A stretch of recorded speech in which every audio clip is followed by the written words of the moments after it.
Good morning, everyone. Um, I've been wanting to make this video for a while. I mean, in a way, I'd say I'm almost 4 years too late.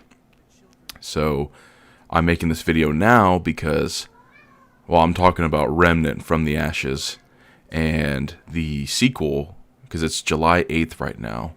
The sequel will come out here in a couple weeks. So I figured, you know what? Better now than never. So, I could almost say this is a nostalgic rewind because to me it is a little nostalgic because it came out in 2019, I believe, or 2020. You know, that's not that far along, but it came out. I basically played it nonstop during the certain lockdown of people and things and such. But I remember seeing the trailers for it, and I was like, okay, so it's not like a major studio release. It's something else. I was like, okay, you know, it looks like a looter shooter hack and slash Dark Souls mechanics a little bit kind of game. So I was like, okay, you know, everyone kept saying Dark Souls with guns. So I was like, all right, well, I mean, that sounds pretty interesting. So I remember buying the game on PS4 because at that time I did not have a PC. Or you know what? Maybe I did have a PC. I can't remember how it was, but basically I played it on PS4 and PC at the same time. And I mean, it's such an intriguing game to me personally, and I've tried to get people to play it. And for whatever reason, you know, it's just hard to get people in general to kind of buy a game. But, you know, in recent times, me and a few of my coworkers have been playing it together. And that's something, sadly, that I never truly got to do the years beforehand that I did play. Great game for co-op. I'd almost recommend you, like, rather than playing by yourself, try to play with a random if they're not fucking stupid. I say that because the leveling does scale. The more people you have in your party, it does get harder. So sometimes it can seem like when you play by yourself, it's way easier. But there's also a chance that you're playing by yourself and it's like, you know, I'd rather risk it being a little harder and I have help from one, you know, a friend or a random than doing this by myself. And I say that because in one of the DLCs, it's like the snowy DLC. Sorry, the cat's whining. There's a boss, and mind you, to me, it felt like the hardest boss so far in the whole game. I mean, harder than the last boss itself. It was a sorcerer mage rat that you're in basically like a tiny circle map.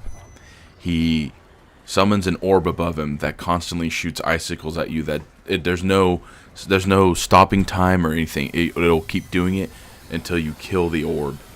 And then while that's happening, he's also sometimes summoning little rats to come attack you, or he is shooting stuff at you. While you're trying to dodge those things, there's 4 places in the boss map where you can duck under cover because a non-killable constant rainstorm goes over the map, and if you don't run from it, it'll kill you in a matter of seconds. So you're having to dodge all these things, and we, you know, my friend and I, we kept doing it. I was like, listen, I literally, like, I'm lost here.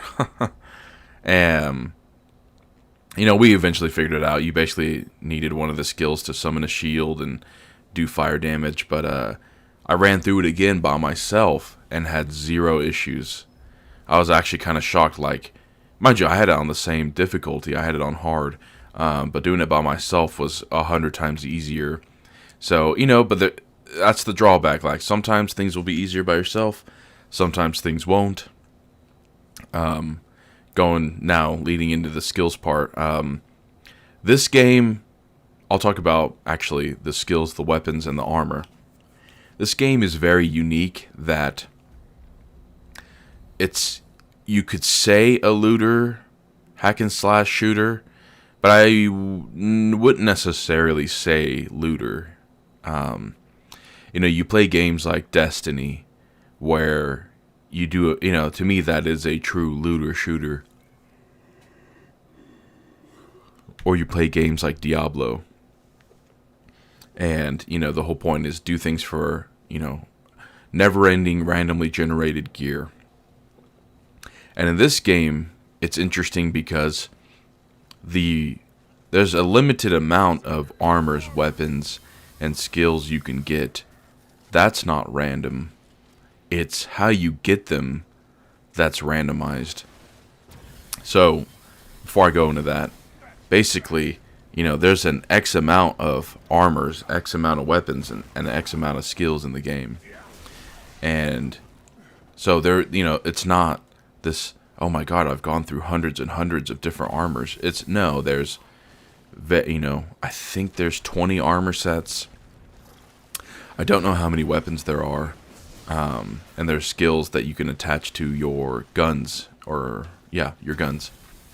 And so it's not this, like, oh, I killed the boss, I'm getting random gear, that's just random. No, there's a predefined set amount of gear. And, like, I found the armor I got, it's, the void armor, it looks like an alien skeleton. And I've basically kept that for the entire game. I found other armor pieces, but I just don't care to, if I get them, cool, but like my void armor, you had to solve a puzzle, and the puzzle's different for everyone. And that's how you get it.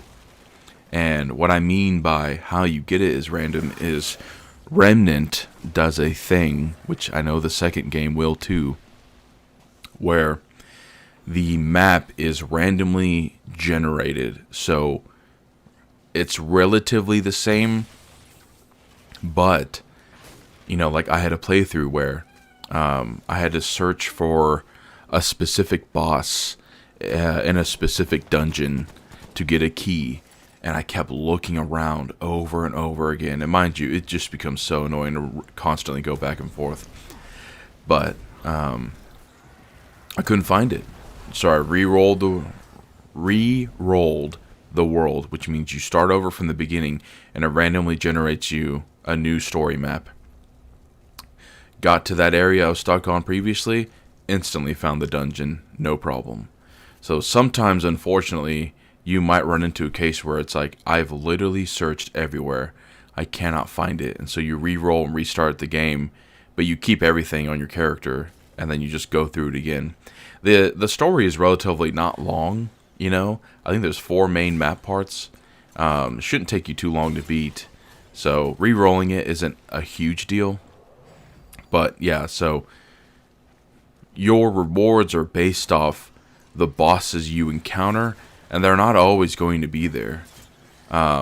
Because my playthrough just now that I re-rolled, I finally got a primary beam rifle, which I've never gotten in any of my other playthroughs. And I'm unlocking and fighting a lot of bosses where I'm like, I can tell you I did not fight that my first time. So a big key thing with this game is you might beat the game and go like, oh wow, it seems like I didn't really unlock much. The whole point is that you re-roll it, do it again, and it's a new, there's variations of new encounters every time to help keep you like, oh, I want to collect all the armor sets, I want to collect all the weapons, stuff like that. And it's neat, like, to me, it gives it more purpose than every other looter shooter where it's just grind. Wow, this piece of gear is, oh wow, okay. Now instead they're like, no, we're going to make sure every gear you could possibly find in this game is good and is worth, your time in getting it, and is worth using, things like that. And you don't get over encumbered for having your gear and stuff. Like, basically when you unlock a gear, weapon stuff, it just stays in your inventory for you to switch out at any time. It doesn't cost you, you don't become over encumbered or anything. Now, I do wish that there was like a hotkey wheel or something, so it wasn't just, I have to pause, switch a weapon. You can switch between a primary and a sidearm, but if I'm, fighting a boss, and I'm like, oh shit, I don't know if this weapon is good. I have to be quick enough to pause, to my inventory and switch out my primary weapon. I guess, or I could just die and respawn. But in a similar aspect to Dark Souls, this game has what you could say is bonfires. It's these red stones that whenever you touch it, you heal all the way. All the enemies respawn. All your skills are back up to 100 where you can use them instantly. When you die, I can't remember if you really lose any money or anything. But yeah, every time you have to heal at a stone, it's going to reset the world. But yeah, it's such a unique experience to me. I feel like it's more rewarding because it gives you goals to work towards, and you got to figure out how to get it. And the random grind is re-rolling the world and stuff. And there's 2 DLCs and technically kind of different game modes, you could say. There's the story mode, and then there's adventure mode, which takes away the story and just lets you go throughout the maps to look for the bosses and stuff more quicker. And then there's survival mode, where it's, just like any other game, it's survive as long as you can. Just neat stuff like that. I truly do enjoy this game, and I've always told people, seriously, just give it a try. It's, yes, when you break it down, it's just a third-person shooter, hack and slash, kind of. But to me, it really tests your, you can't just do, at least in my personal experience, you can't just do a Dark Souls, roll around the boss, hit them in the back. I mean, they make these bosses so, there's multiple things happening where you can't just do that.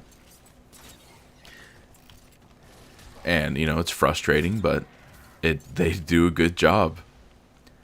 The melee in the game, just a quick side note, is kind of ass, and I don't ever worry about melee weapons because you basically just die doing it because it's not good. Hopefully it's a little better in the second game, which the second game looks so awesome. They've actually really done actual classes now, because in the first game you have classes, but it doesn't mean shit. I mean, you start out oh, I can do this, but you can be any class and go buy the other class's special ability. So it's classes mean nothing. Whereas in the second game, it looks no, you're actually limited to your class, your special skills, stuff like that. So that'll be neat. But I think the game's on sale right now. I have to check. Seriously, go buy it. And if you can get a friend to play it, even better. It's just a fun, unique game, to work towards, and, building your character up. To me, it feels very rewarding. So, I think that's going to be it for this video. I have so much praise for this game. I hope the second one's